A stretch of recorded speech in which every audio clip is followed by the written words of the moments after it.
Halo Sobat Vokasia, pada video kali ini kita ingin melanjutkan fungsionalitas CRUD data blog post pada aplikasi web blog kita menggunakan API blog yang sudah kita buat. Di mana sebelumnya kan kita sudah membuat fungsionalitas untuk fetching data blog menggunakan Axios, maka sekarang kita akan membuat fungsionalitas untuk create dan update data blog post ke dalam database kita. Di mana yang pastinya endpoint yang akan kita gunakan di sini adalah endpoint post untuk membuat data post baru dan endpoint put untuk mengupdate data post yang sudah ada.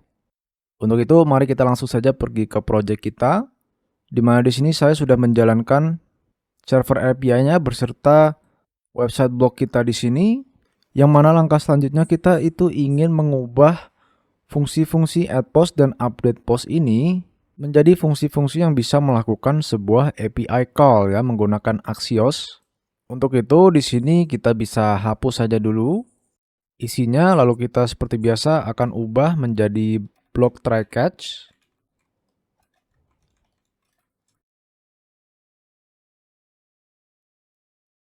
Lalu untuk fungsionalitas add post di sini kita tuh pasti ingin melakukan sebuah parsing data agar data-data kita itu, data-data inputan kita itu dirubah ke dalam bentuk form data seperti ini.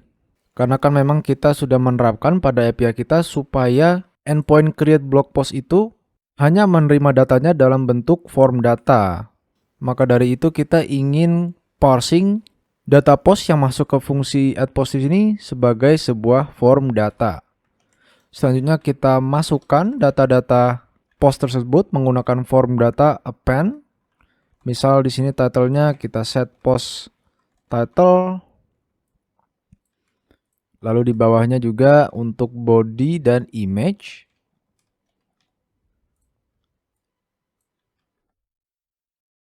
Lalu di bawah sini kita akan langsung saja panggil API kita dengan path URL yang mengarah ke blog post. Lalu kita akan passing form data ini,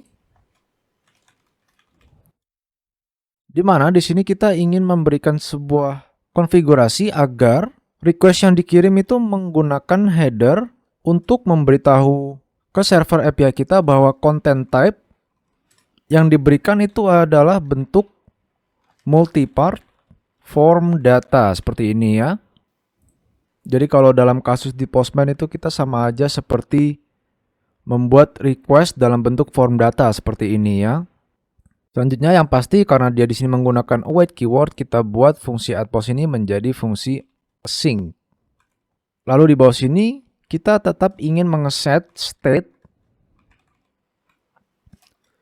dari data post ini supaya dia itu dapat menambahkan data post yang sudah ada atau yang sudah tersimpan di dalam state dengan data post baru yang sudah dikirim oleh API di sini. Jadi dia akan otomatis menambahkan datanya supaya state ini tuh dapat men-trigger re-render dari React sehingga dia tuh dapat secara langsung menambahkan data barunya di sini.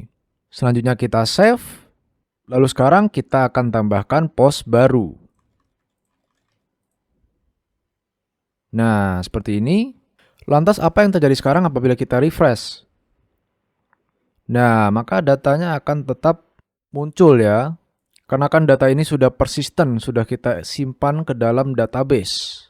Jadi dia akan selamanya menetap di dalam database kita sampai data ini itu dihapus.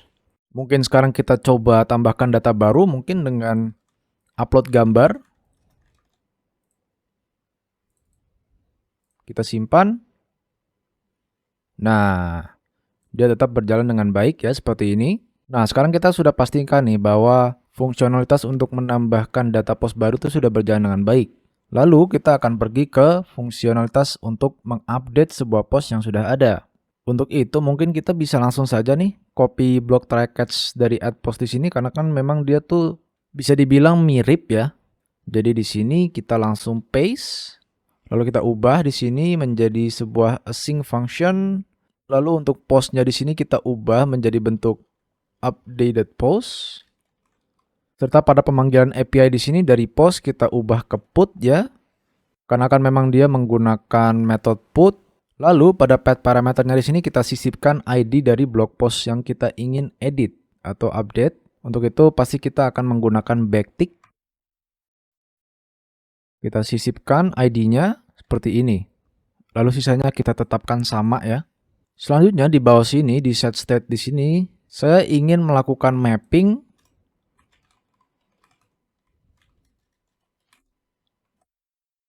untuk mencari data post tersebut. Apakah ada? Jika ada, maka kita ubah data post tersebut menjadi data baru yang kita ambil dari response API di sini. Jika tidak ada, maka kita tetapkan data yang lama seperti ini. Lalu selanjutnya coba kita save file ini. Lalu kita coba edit sebuah file seperti ini. Dimana kalau kita lihat di sini, datanya itu malah menjadi undefined ya. Dan tidak terubah menjadi data yang kita harapkan. Nah, lagi-lagi ini adalah masalah asinkron ya, dimana kita itu pastinya ingin mengubah fungsionalitas useEffect kita di sini pada post form menjadi asinkron.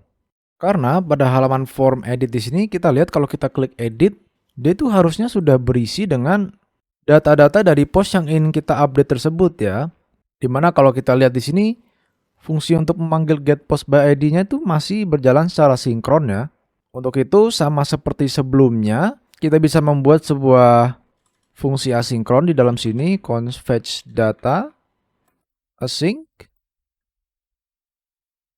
Lalu mungkin semuanya yang ada di dalam sini kita pindahkan ke dalam ya. Ke dalam fungsi fetch data di sini.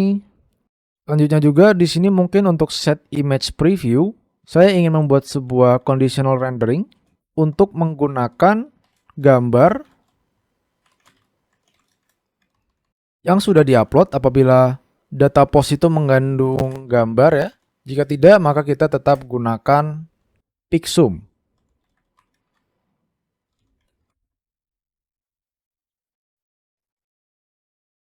Di sini tanda kutipnya kita pindah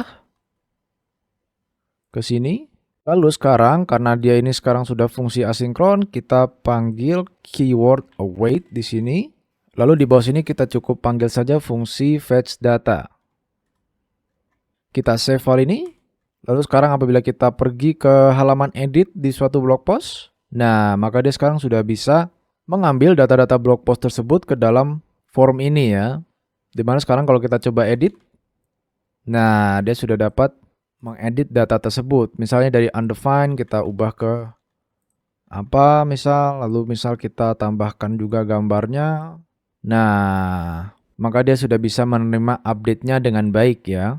Jadi kita sudah pastikan bahwa fungsionalitas create dan update di sini itu sudah berjalan dengan baik. Demikian, itulah tutorial sederhana bagaimana caranya kita bisa mengkonsum API kita untuk melakukan create dan update data blog post. Di mana pada video selanjutnya, kita akan mencoba membuat fungsionalitas CRUD yang terakhir, yaitu fungsi untuk menghapus sebuah data dari database. Sekian, terima kasih telah menonton dan semoga bermanfaat.